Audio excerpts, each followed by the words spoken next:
Hello viewers, I doctor SVK Lal welcome you all in my YouTube channel. मेरे YouTube channel में आपका बहुत बहुत स्वागत है। आज हम आपके लिए लेकर के आए हैं शक्ति।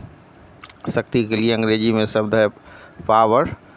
इससे पहले हम लोगों ने पढ़ा कार्य के बारे में, ऊर्जा के विभिन्न रूप और उसके लिए जो व्यंजक निकालते हैं, जो इस क्लास 9th के लेवल में गतिज ऊर्जा और पोटेंशियल जो एनर्जी है, गतिज ऊर्जा और मतलब स्थितिज ऊर्जा, उसके लिए हम लोगों ने व्यंजक निकाला। गतिज ऊर्जा के लिए अंग्रेजी में शब्द है काइनेटिक एनर्जी। इसको हम EK से डिनोट करते हैं। EK बराबर 1/2 mv²। और स्थितिज ऊर्जा के लिए अंग्रेजी में शब्द है पोटेंशियल एनर्जी। इसको हम EP से डिनोट करते हैं। EP बराबर mgh। इसके अलावा हम लोगों ने ऊर्जा का संरक्षण सिद्धांत को समझा। आज हम आपके लिए लेकर के आए हैं शक्ति। शक्ति के लिए शब्द है अंग्रेजी में पावर। अगर परिभाषा की बात करें तो प्रति इकाई समय में किए गए कार्य को शक्ति कहते हैं। या शक्ति कार्य करने की समय दर है। सीधे जो हम कार्य करते हैं तो उसमें समय का विचार नहीं होता है, कार्य होना है। लेकिन जब शक्ति की बात होती है तो फिर उसमें समय पर भी विचार किया जाता है। तो शक्ति अगर गणितीय रूप में इसको हम व्यक्त करें तो हम कह सकते हैं शक्ति बराबर किया गया कार्य बटा कार्य करने में लगा समय। तो इस हिसाब से हमारा इसके लिए जो फार्मूला बनेगा P बराबर W/T, where P is the power, W is the work and T is the time. आइए अब थोड़ा सा हम शक्ति को समझते हैं कि शक्ति क्या होता है। अब हमको मुंबई जाना है तो मुंबई हम पैदल भी जा सकते हैं, लेकिन उसमें हमको 2 महीना का समय लग जाएगा पैदल चलें तो। अगर हमको एक दिन में मुंबई पहुंचना है तो हम हवाई जहाज़ का सहारा लेते हैं। तो हवाई जहाज़ का सहारा लेते हैं तो कैसे हम पहुंचेंगे? तो ज़्यादा शक्ति चाहिए उसमें। ट्रेन से जाएंगे तो ज़्यादा शक्ति चाहिए। मोटरसाइकिल से जाएंगे तो पैदल चलने की तुलना में ज़्यादा शक्ति चाहिए। अगर हम बाल्टी से पानी खींचते हैं तो उसमें समय ज़्यादा लगेगा। और मोटर से अगर पानी हम खींचें तो कम समय में हम ज़्यादा पानी को खींच सकते हैं। इसी हिसाब से अगर हम बैल से खेतों की जुताई करें तो उसमें ज़्यादा समय लगता है, और ट्रैक्टर से करें तो कम समय लगता है। तो इस हिसाब से हम देखते हैं कि बैल की शक्ति कम होती है और ट्रैक्टर की शक्ति ज़्यादा होती है। तो कम समय में अगर ज़्यादा काम करना हो तो ज़्यादा शक्ति की आवश्यकता होती है। अब मान लीजिए कि एक आदमी किसी काम को 5 दिन में करता है और 2 आदमी मिल करके करे तो 2 दिन में कर सकता है, 3 दिन में कर सकता है। और उसी काम को अगर 5 आदमी करे तो 1 दिन में काम हो जाएगा। तो आदमी को बढ़ा देने से काम जल्दी हो जाता है, मतलब शक्ति हम बढ़ा दिए। तो ये मोटा मोटी तात्पर्य है शक्ति को समझने का, मोटा मोटी कंसेप्शन हो गया ये शक्ति को समझने का। और अगर परिभाषा की बात करें तो प्रति इकाई समय में किए गए कार्य को शक्ति कहते हैं, या शक्ति कार्य करने की समय दर है। जैसे वेग में परिवर्तन कैसे होता है? वेग में परिवर्तन जो इनिशियल फाइनल वेलोसिटी में से इनिशियल वेलोसिटी को निकाल देते हैं तो वेग में परिवर्तन होता है। लेकिन वो त्वरण नहीं हुआ। त्वरण क्या होता है? वेग परिवर्तन की दर को त्वरण कहते हैं। तो हम लिखते हैं ना फार्मूला A बराबर V - U/T। तो क्या हो गया? दर, अगर जब वेग परिवर्तन की दर तो समय से भाग देना होता है। इसी हिसाब से कार्य करने की जो समय दर है तो फिर हमको टाइम से भाग देना पड़ेगा वर्क में। तो शक्ति बराबर हो गया किया गया कार्य बटा कार्य करने में लगा समय। तो इस हिसाब से हम शक्ति को समझ सकते हैं। और परिभाषा की बात करें तो शक्ति कार्य करने की समय दर है। ये छोटी सी परिभाषा है, इसको आप याद रख सकते हैं। इसको थोड़ा सा भास्ट कीजिएगा तो आप ऐसे लिख सकते हैं कि यूनिट टाइम में जो कार्य किया जाता है तो उसको हम शक्ति कहते हैं। अब कोई भी जो भौतिक राशि है उसको जब हम समझते हैं तो हम क्वेश्चन उठाते हैं कि ये कौन सी राशि है, ये सदिश है या अदिश है। तो कार्य भी अदिश राशि है, समय भी अदिश राशि है, तो उसी हिसाब से शक्ति भी एक अदिश राशि ही है। अब शक्ति के मात्रक की बात करें तो शक्ति का मात्रक बराबर क्या होगा? तो शक्ति बराबर चूँकि होता है किया गया कार्य बटा कार्य करने में लगा समय। तो शक्ति का जो हम मात्रक ज्ञात करेंगे तो हो जाएगा कार्य का मात्रक बटा समय का मात्रक। तो कार्य का मात्रक होता है क्या, जूल, और समय का मात्रक होता है सेकेंड। तो इस हिसाब से हमारा शक्ति का मात्रक हो जाएगा जूल प्रति सेकेंड ही। तो अंग्रेजी में इसको हम कह सकते हैं संकेत में J/S, मतलब जूल पर सेकेंड। अब एक बहुत महान वैज्ञानिक हुए जेम्स वाट, इंजन में स्टीम इंजन का इन्होंने आविष्कार किया था। तो उनके सम्मान में जो शक्ति का मात्रक है वाट कहा जाता है। वाट, उनके सम्मान में जो शक्ति का मात्रक है वाट रखा गया है, और उसको संकेत में W से, कैपिटल W से डिनोट करते हैं। तो 1 वाट बराबर होगा हमारा 1 जूल प्रति सेकेंड, मतलब 1 watt is equal to 1 joule per second. अब ये बहुत छोटा सा मात्रक है। अगर बड़े मात्रक की बात करें तो वो किलोवाट में हम लेते हैं। तो 1 किलोवाट बराबर होता है हमारा 1000 वाट, और 1000 वाट बराबर होता है 1000 जूल प्रति सेकेंड, 1000 जूल पर सेकेंड।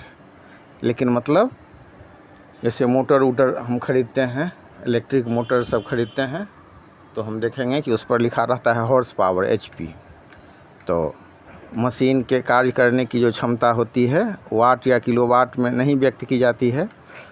मतलब प्रचलित जो मात्रक है हमारा मोटर सब का, तो उसको हम हॉर्स पावर में मापते हैं, जिसका शॉर्ट फॉर्म होता है HP। तो 1 HP बराबर 746 वाट होता है। हम देखते हैं जब हम खरीदने जाएंगे कोई इलेक्ट्रिक मोटर या फिर डीजल ही, मतलब डीजल इंजन खरीदने जाएं या इलेक्ट्रिक इंजन खरीदने जाएं, तो उस पर पूछते हैं कि ये मोटर कितने पावर का है, तो बोलता है कि 1 HP का है, आधा HP का है। तो HP का मतलब हो गया हॉर्स पावर। और अगर इसको हम वाट से तुलना करें तो वाट के हिसाब से तुलना करेंगे तो 1 HP इज इक्वल टू 746 वाट, मतलब 1 हॉर्स पावर बराबर हो गया 746 वाट। अब इससे पहले हम लोगों ने ऊर्जा के बारे में अध्ययन किया है, तो ऊर्जा और कार्य के बारे में अध्ययन किया है, और हम देखते भी हैं कि शक्ति बराबर होता है किया गया कार्य बटा कार्य करने में लगा समय, अर्थात P बराबर W बटा T। तो थोड़ी सी चर्चा कर लेते हैं कि ऊर्जा और शक्ति में क्या अंतर है, इसको थोड़ा सा समझते हैं। तो ऊर्जा कार्य करने की क्षमता होती है, इसमें समय पर विचार नहीं होता है, जबकि शक्ति जो है कार्य करने की समय दर है। अगर अगला पॉइंट की बात करें तो हम कह सकते हैं कि ऊर्जा जो कार्य संपन्न होने में कितना समय लगता है, इस पर कोई विचार नहीं किया जाता है ऊर्जा पर विचार करते समय। लेकिन जो शक्ति की बात होती है तो शक्ति समय पर निर्भर करती है। इसी हिसाब से कार्य के संपन्न होने में जितना कम समय लगता है शक्ति उतनी ही अधिक होती है। अब मान लीजिए कि कोई आदमी है या कोई व्यक्ति है राम, वो 10 दिन में काम करता है और आपको काम करना है 1 दिन में, तो क्या होगा, तो 10 आदमी को लगाना पड़ेगा। मान लीजिए कि कोई राजमिस्त्री है, वो किसी मकान को बनाता है 2 महीने में, एक राजमिस्त्री और एक लेबर को लेते हैं। तो और आप मान लीजिए कि कोई कंट्रैक्टर है, उसको ठेका मिला कि नहीं 5 ही दिन में काम करो, तो क्या करेगा, तो ज़्यादा राजमिस्त्री को और ज़्यादा लेबर को लगाएगा। उसी हिसाब से अगर आपको मैनुअली पानी भरना है कुआं से, तो बाल्टी से आप भर दिन में भरिएगा पानी। अगर कोई माने हौज है या मतलब ये सिंटेक्स का डब्बा है, उसको भरना है, तो भर दिन हम जो है ये बाल्टी में रस्सी लगा करके उसको भरते रहेंगे, तब भराएगा। और वही काम मोटर से तुरंत हो जाएगा, तो मोटर की शक्ति ज़्यादा हुई। अगर बैल है और मतलब भर दिन में जुताई कर रहा है, तो ट्रैक्टर 1 ही दिन में कर देगा, एक ही घंटा में कर देगा। तो हम कह सकते हैं कि ट्रैक्टर की शक्ति ज़्यादा है। तो इस हिसाब से हम कह सकते हैं कि कार्य के संपन्न होने में जितना कम समय लगता है उतना हम कहते हैं कि शक्ति अधिक है। अब हम गणितीय रूप से विचार करें तो गणित इसका फार्मूला होता है ना पावर का कि P बराबर W/T। तो किया गया ये कार्य हो गया। अब मान लीजिए कि किया गया कार्य हमारा 10 जूल है, तो उसको अगर मतलब हम 10 सेकंड से भाग देंगे, तो 10 सेकंड से भाग देंगे तो मतलब ये पावर ये कम हो जाएगा। जितना टाइम कम समय में देंगे, अगर 1 मिनट में देंगे तो पावर बढ़ जाएगा। अगर मान लीजिए कि 10 जूल कार्य है, उसको मतलब 1 सेकंड से कर रहे हैं, तो पावर 10 हो जाएगा, 10 जूल प्रति सेकंड हो जाएगा। अगर 10 सेकंड से भाग देंगे तो 1 जूल पर सेकंड हो जाएगा। तो गणितीय रूप से हम समझ सकते हैं कि टी का वैल्यू जितना बढ़ेगा तो पी का वैल्यू उतना कम होगा, और टी का वैल्यू जितना कम होगा पी का वैल्यू उतना बढ़ जाएगा, क्योंकि इसका तो पी बराबर फार्मूला ही होता है P बराबर W/T। तो गणितीय रूप से भी हम इसको समझ सकते हैं। और हम तुलना कर रहे हैं किसका, तो ऊर्जा और शक्ति का। तो मात्रक की भी देख लीजिए, ऊर्जा का मात्रक होता है जूल और शक्ति का मात्रक होता है वाट या जूल प्रति सेकंड। तो इस हिसाब से कुछ बिंदु पर विचार करके हम ऊर्जा और शक्ति में जो अंतर है उसको समझ सकते हैं कि ऊर्जा क्या है और शक्ति क्या है। तो ऊर्जा में बेसिकली ये है कि समय पर विचार नहीं किया जाता है, ऊर्जा कार्य संपन्न होने में समय पर निर्भर नहीं करता है, जबकि जो शक्ति है वो समय पर निर्भर करता है। तो यही चीज़ है कि कोई कंट्रैक्टर है, उसको कम समय में काम करना होगा तो ज़्यादा शक्ति उसको लगाना पड़ेगा। लेबर फोर्स की बात करें तो कोई कॉन्ट्रैक्टर को कोई मकान बनाना है, अगर उसको 2 महीना में बनाना है तो कम लेबर फोर्स की बात होगी, कम शक्ति की आवश्यकता होगी। अगर उसको मतलब 1 महीना में है तो ज़्यादा शक्ति की आवश्यकता होगी, और उसको अगर मतलब आधा ही महीना में 15 ही दिन में बनाना है तो और ज़्यादा शक्ति की आवश्यकता होगी। तो इस माध्यम से हम समझ सकते हैं। और ये एक मैथमेटिक्स में एक चैप्टर भी होता है काम और समय, तो उसमें आप देखेंगे कि उसमें बताया जाता है कि राम किसी काम को 5 दिन में करता है, श्याम किसी काम को 10 दिन में करता है, तो दोनों मिलकर के कितना दिन में करेंगे। तो इसमें हम अगर समय का मान बढ़ा देते हैं तो समय का मान बढ़ाते हैं तो शक्ति का मान घट जाता है, और समय का मान कम कर देते हैं तो शक्ति का मान बढ़ जाता है, और समय का मान मतलब हम घटाते हैं तो शक्ति का मान बढ़ जाता है, और समय का मान बढ़ा देते हैं तो शक्ति का मान घट जाता है। तो आराम से हम इसको समझ सकते हैं। अब एक अगला टर्म इसमें चर्चा किया गया है इस चैप्टर में, वो टर्म है आपको औसत शक्ति का। तो जैसे क्लासरूम में हम क्या देखते हैं कि कोई बच्चा हायर इनकम ग्रुप का होता है, कोई बच्चा लोअर इनकम ग्रुप का होता है, कोई लड़का जो मीडियम इनकम ग्रुप का होता है। और क्लास में अगर हम हर एक बच्चे के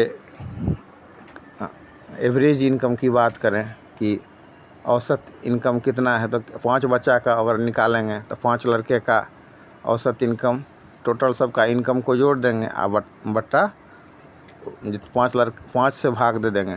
अगर 10 लड़के का औसत इनकम निकालना है तो अलग अलग 200 लड़का का इनकम जोड़ देंगे, बटा 10 से भाग दे देंगे। तो उसी हिसाब से अगर शक्ति की बात है करते हैं तो औसत शक्ति में निकालने के लिए हम क्या करेंगे, तो औसत शक्ति निकालने के लिए कुल उपयोग में लाई गई ऊर्जा और उसको उपयोग करने में कितना समय लगा है, कुल समय से भाग दे देंगे तो हमारा औसत शक्ति निकल जाएगी। इस हिसाब से हम औसत शक्ति को समझ सकते हैं। अब हम चर्चा करते हैं ऊर्जा का व्यावसायिक मात्रक, इसको हम कॉमर्शियल यूनिट बोलते हैं। तो घरेलू उपयोग के लिए या मतलब कॉमर्शियल उपयोग के लिए जूल जो है बहुत छोटा सा मात्रक है। इससे जो है हम पूरा प्रैक्टिकली हम इसको नहीं इम्प्लीमेंट कर सकते हैं, प्रैक्टिकली हम इसका उपयोग उतना स्मूथली उतना बढ़िया से नहीं कर सकते हैं। तब एक अन्य ऊर्जा के ये शक्ति के मात्रक की आवश्यकता हुई, ऊर्जा के मात्रक की भी आवश्यकता हुई और शक्ति के मात्रक की आवश्यकता हुई। तो शक्ति के मात्रा की बात करेंगे तो हमने देखा ना कि हॉर्स पावर का यूज करते हैं, और 1 हॉर्स पावर बराबर होता है आपको कितना होता है, 1 हॉर्स पावर बराबर 746 वाट। तो उसी हिसाब से ऊर्जा का भी व्यावसायिक मात्रक होता है। घरेलू उपयोग के लिए जूल छोटा मात्रक है, तो व्यवहारिक मात्रक के लिए हम किलोवाट घंटा का उपयोग करते हैं। तो 1 किलोवाट घंटा को 1 kW से लिखते हैं। तो 1 किलो वाट बराबर हो जाएगा 1 किलोवाट गुने 1 घंटा बराबर हो जाएगा 1000 वाट गुने 60 सेकेंड। तो ये बराबर हो जाएगा हमारा 3.6 गुने 10⁻⁶ वाट सेकेंड। तो इस हिसाब से इसका मान हम कह सकते हैं, अगर जूल में इसको हम कन्वर्ट करें तो कह सकते हैं कि 1 किलोवाट बराबर 3.6 गुने 10⁻⁶ जूल। तो इस हिसाब से हमारा ये ऊर्जा का व्यावसायिक मात्रक हो गया। अब इसको हम बढ़िया से समझ लेने के बाद हम पूरा कार्य, ऊर्जा और शक्ति को आराम से समझ सकते हैं। अब इसमें आप पूरा बढ़िया से कार्य को देख लीजिए, कार्य क्या होता है। तो हमने इस पर वीडियो भी दिया है कि बल और बल की दिशा में तय की गई दूरी के गुणनफल को कार्य कहते हैं। फार्मूला की बात करें तो W बराबर Fs। कार्य 3 तरह के होते हैं, धनात्मक कार्य, ऋणात्मक कार्य और शून्य कार्य। उसके बाद हम ऊर्जा की बात करते हैं, तो ऊर्जा कार्य करने की क्षमता को ऊर्जा कहते हैं। इस चैप्टर में हम लोगों ने अध्ययन किया गतिज ऊर्जा और स्थितिज ऊर्जा के बारे में। गतिज ऊर्जा को EK से डिनोट करते हैं, EK बराबर 1/2 mv²। स्थितिज ऊर्जा को EP से डिनोट करते हैं, मतलब पोटेंशियल एनर्जी, तो EP बराबर mgh। और उसके बाद हम लोगों ने ऊर्जा का रूपांतरण को देखा कि ऊर्जा एक रूप से दूसरे रूप में बदली जा सकती है। इसके बाद हम लोगों ने देखा ऊर्जा संरक्षण के सिद्धांत का अध्ययन किया, जिसके हिसाब से ऊर्जा न तो उत्पन्न की जा सकती है और न ही नष्ट की जा सकती है, सिर्फ उसका एक रूप से दूसरे रूप में रूपांतरण हो सकता है। तो इस हिसाब से हम इसको पूरा देखें। तो इसमें हम लोगों ने ये चैप्टर है शक्ति। अभी हम लोगों ने ये देखा चैप्टर शक्ति, जिसके लिए अंग्रेजी में शब्द है पावर। तो ये जो हमारा चैप्टर है कार्य, ऊर्जा और शक्ति, उसी का एक पार्ट है। तो पूरा अगर शक्ति को हम समझना चाहते हैं तो हमको कार्य का भी डिफिनेशन समझना होगा, फिर ऊर्जा के डिफिनेशन को, फिर शक्ति के डिफिनेशन को समझना होगा। तो बढ़िया से हम लोग इसके डिफिनेशन को देखें। तो शक्ति मतलब पावर, तो P बराबर W/T, where P is the power, W is the work and T is the time. तो वीडियो को देखने के लिए बहुत बहुत धन्यवाद। लाइक, शेयर और सब